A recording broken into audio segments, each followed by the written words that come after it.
महाराष्ट्रातलं एक असं पवित्र ठिकाण जेथे भक्ती, निसर्ग आणि परंपरा एकत्र अनुभवायला मिळतात.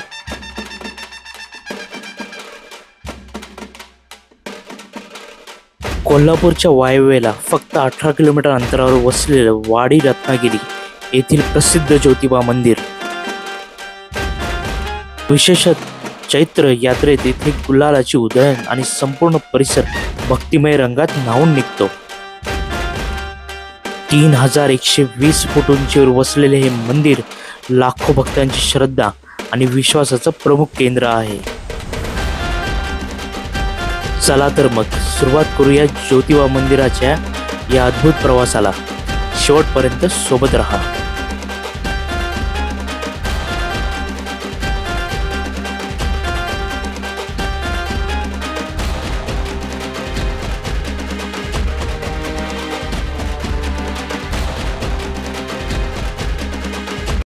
आणि आता सुरू होतो ज्योतिबा मंदिराकडे जाणारा हा सुंदर घाट प्रवास. दोन्ही बाजूनी दाट हिरवळ आणि मधून जाणारा हा शांत सुंदर रस्ता. प्रत्येक वळणावर नवा नजारा आणि मनाला शांत करणारा अनुभव. हा प्रवास फक्त रस्ता नाही तर एक सुंदर आठवण बनणारा अनुभव आहे. आणि अखेर आपण पोहोचलो ज्योतिबा मंदिराच्या पायथ्याशी. आजूबाजूला भक्तांची वर्दळ आणि शांत प्रसन्न वातावरण. आपण पोचतो ज्योतिबा मंदिराच्या भव्य प्रवेशद्वाराजवळ. ही भव्य कमान भक्ताचं स्वागत करत उभी आहे. मंदिराकडे जाताना दोन्ही बाजूनी दिसतात चिंच, कैरी, बोर, काळी मैना विकणारे विक्रेते. या छोट्या छोट्या गोष्टी प्रवासाला अजून खास बनवतात. आणि पुढे दिसतं पूजेचे साहित्य, गुलाल, गंध, दोरा आणि सुंदर सजवलेल्या पूजेच्या थाळ्या. लोक थाळी घेतात, भक्त श्रद्धेने साहित्य घेतात आणि मंदिराकडे आपली पावले पुढे टाकतात.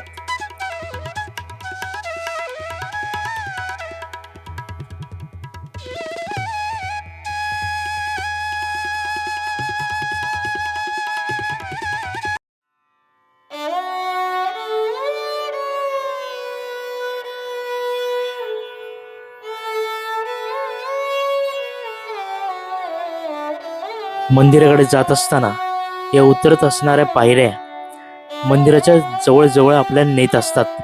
असं वाटतं हे मंदिर डोंगराच्या कुशीत आहे.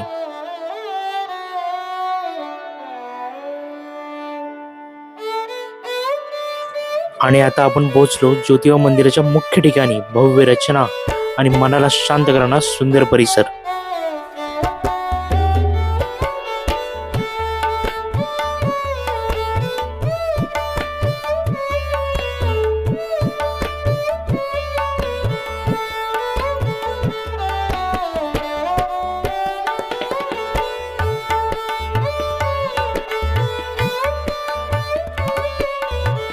कोल्हापूरची शुद्ध हवा आणि आजूबाजूचा निसर्ग या ठिकाणाला एक वेगळीच ऊर्जा देते. हे भव्य आणि सुंदर मंदिर प्रत्येक कोणातून पाहिलं तरी मन मोहून टाकतं. इथे येणारा प्रत्येक भक्त श्रद्धेने नतमस्तक होतो. घंटांचा नाद आणि भक्तिमय वातावरण मनाला पूर्णपणे शांत करतं. विशेषत इथे होणारी गुलालाची उधळण संपूर्ण परिसर गुलाबी रंगात रंगून जातो. हा फक्त एक प्रवास नाही तर एक भावना आहे जी प्रत्येकाच्या मनात कायमची घर करून राहते.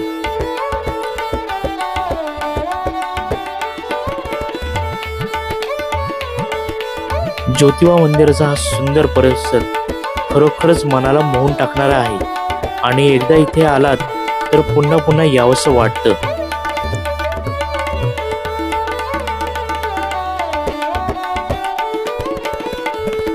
ज्योतिबा या देवतेला ज्योतिर्लिंग, केदारलिंग, रवळनाथ, सौदागर अशा विविध नावांनी उल्लेखला जातो.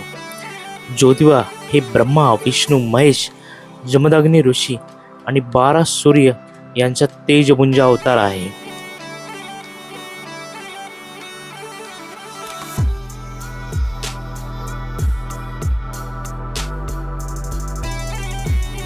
ज्योतिबाला केदारेश्वर, केदारलिंग असे नाव आहे.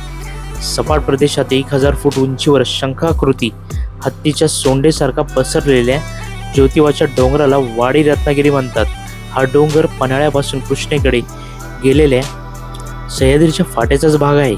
या डोंगरावरील पठारी भागात ज्योतिबा मंदिर व हे गाव आहे. ज्योतिबा किंवा केदार या देवताचा उल्लेख यादवपूर्व काळातही आढळतो. महानुभावाच्या पोथ्यांमध्ये पैठण व जळगाव येथील केदारेश्वर मंदिराचा उल्लेख आहे. कोलेश्वराच्या शिलालेखातही केदारेश्वराचा उल्लेख आहे. अग्नी, तेज व ज्ञानाचे प्रतीक असलेल्या ज्योतिबा भक्तांना आपलासा वाटतो. ग्रामीण लोकगीतातून ओव्यांना ज्योतिबाला मानाचे स्थान प्राप्त झाले आहे.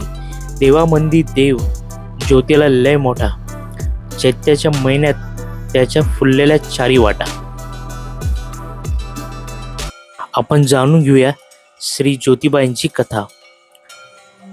पौंगड ऋषीच्या वंशाला दिवा नव्हता. त्यांनी तपश्चर्या करून बद्रीनाथांना संतुष्ट केले. बद्रीनाथांनी ऋषी व त्यांची पत्नी विमलाभुजा यांच्या पोटी जन्माला येण्याचे वचन दिले. त्याचप्रमाणे चैत्र शुद्ध षष्टीच्या मुहूर्तावर स्वतः 8 वर्षाची बालमूर्ती होऊन बद्रीनाथ हे ऋषी दाम्पत्यासमोर अवतरले. ही बालमूर्ती बद्रीनाथाची प्राणज्योती म्हणून त्याचे नाव ज्योतिबा असे ठेवले. आपला पुत्र हा जगाचा तारणकर्ता व गरिबांचा कैवारी अशी विमलाभुजांची तीव्र इच्छा होती. त्याप्रमाणे तिच्या ओंजळीत केदारनाथांनी प्राणज्योत प्रकट झाली. ते ज्योतिबाचे रूप होय. श्री ज्योतिबाला गुलाल, दवना, खोबरे व खारका प्रिय. ज्योतिबाची मूर्ती काळ्या घोटीव पाषाणात घडलेली असून चतुर्भुज मूर्तीच्या हातात खड्ग, पाणपात्र, डमरू व त्रिशूळ आहे. शेजारीच ज्योतिबाची उपवाहन शेष आहे. ज्योतिबाचा शरीर रक्षक काळ भैरव बाहेरच्या बाजून असून मूळ ज्योत देवत आहे. ज्योतिबाचे दर्शन घेण्या अगोदर काळ भैरव व ज्योतीचे दर्शन घेण्याची प्रथा आहे. ज्योतिबा संदर्भात एक कथा आहे. प्राचीन काळात कोल्हापूर परिसरात दैत्यांनी हाहाकार माजवला होता. येथील जनता त्याच्या छायाला कंटाळून गेली होती. कोल्हापूरच्या करवीर निवासींनी महालक्ष्मी अंबाबाईलाही या दैत्यांनी त्रास द्यायला सुरुवात केली. या राक्षसांच्या छायाला कंटाळून लोकांची मुक्तता करण्याकरता महालक्ष्मी अंबाबाईने तपश्चर्या करून केदारेश्वराला त्या दैत्याचा संहार करण्याची विनंती केली. केदारेश्वराने राक्षसांशी युद्ध करून प्रमुख राक्षस रत्नासुराचा वध या डोंगरावर केला. म्हणून या डोंगराचे नाव वाडी रत्नागिरी पडले. रत्नासुराचा वधानंतर महालक्ष्मी अंबाबाईने अशी प्रार्थना केली की पुन्हा हे संकट येऊ नये म्हणून तुझी दृष्टी सदोदित माझ्यावर असू दे. म्हणून महालक्ष्मी अंबाबाईच्या रक्षणाकरिता ज्योतिबाचे मंदिर कोल्हापूरच्या दिशेला दक्षिणाभिमुख आहे.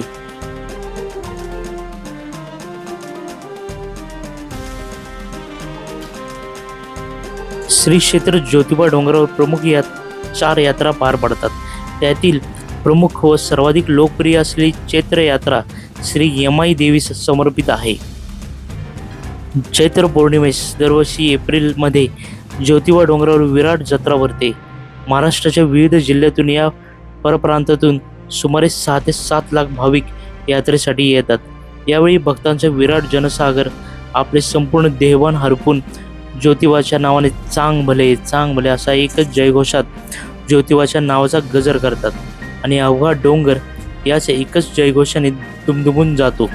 गुलालाची उधळण, खोबऱ्याची पाखरण, पालखीवरील फेकली जाणारी बंदी नाणी हे सारे दृश्य उत्सव अगदीच अनोखे असतात. यादवकालीन वास्तुशैलीत थोडा फरक करून मराठा कारागिरांनी या शिखराचे बांधकाम केले.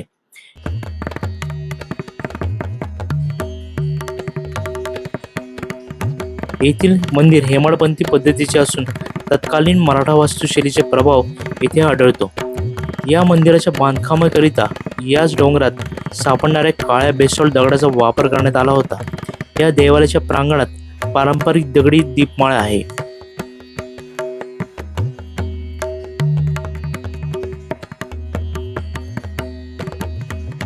आजच्या ज्योतिबा मोठ्या मंदिराच्या जागी एक लहानसे मंदिर होते. ज्योतिबा मंदिर समुद्र सपाटीपासून 3124 फूट उंचीवर आहे आणि ते ज्योतिबाला समर्पित आहे.